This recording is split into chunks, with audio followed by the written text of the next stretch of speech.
Shalom, selamat pagi jemaat yang dikasihi Tuhan. Pagi hari ini kita akan merenungkan satu bagian firman Tuhan dari kitab 2 Samuel pasal yang ke-9 ayat 1 hingga ayat yang ke-7. Demikian bunyinya.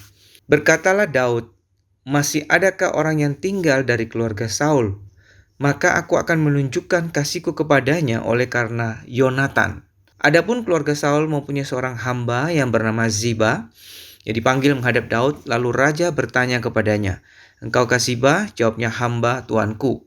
Kemudian berkatalah raja, "Tidak adakah lagi orang yang tinggal dari keluarga Saul? Aku hendak menunjukkan kepadanya kasih yang dari Allah." Lalu berkatalah Ziba kepada raja, "Masih ada seorang anak laki-laki Yonatan yang cacat kakinya." Tanya raja kepadanya, "Di manakah dia?" Jawab Ziba kepada raja, "Dia ada di rumah Makir bin Amiel di Lodebar." Sesudah itu Raja Daud menyuruh mengambil dia dari rumah Makir bin Amiel dari Lodebar. Dan Mephiboset bin Yonatan bin Saul masuk menghadap Daud. Ia sujud dan menyembah, kata Daud, "Mephiboset," jawabnya, "Inilah hamba tuanku."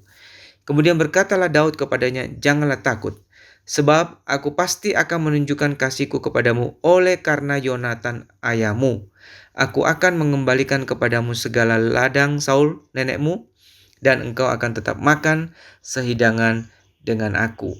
Saudara, pagi hari ini kita akan merenungkan satu tema, yaitu Hesed, kasih Allah yang tidak tergoyahkan.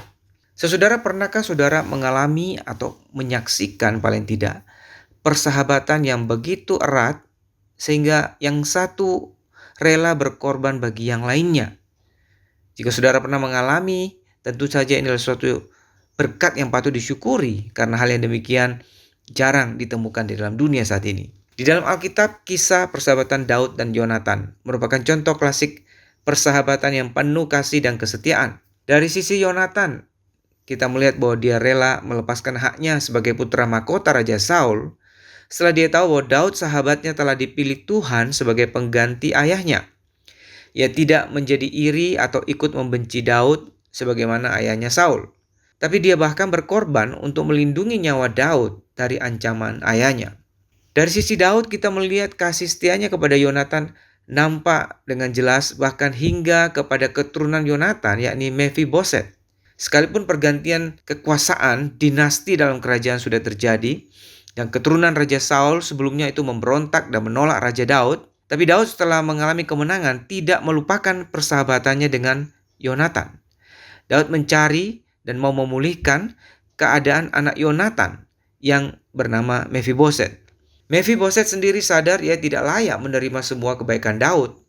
Tapi Daud melakukan semua ini karena dia mengingat akan ikatan persahabatan dan kasihnya kepada Yonatan.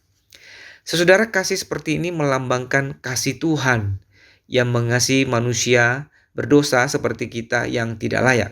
Tuhan mengasihi kita bukan karena kita baik, tapi semata-mata karena kasih setianya, karena belas kasihannya kepada kita. Hesed, kasih Allah yang tidak tergoyahkan.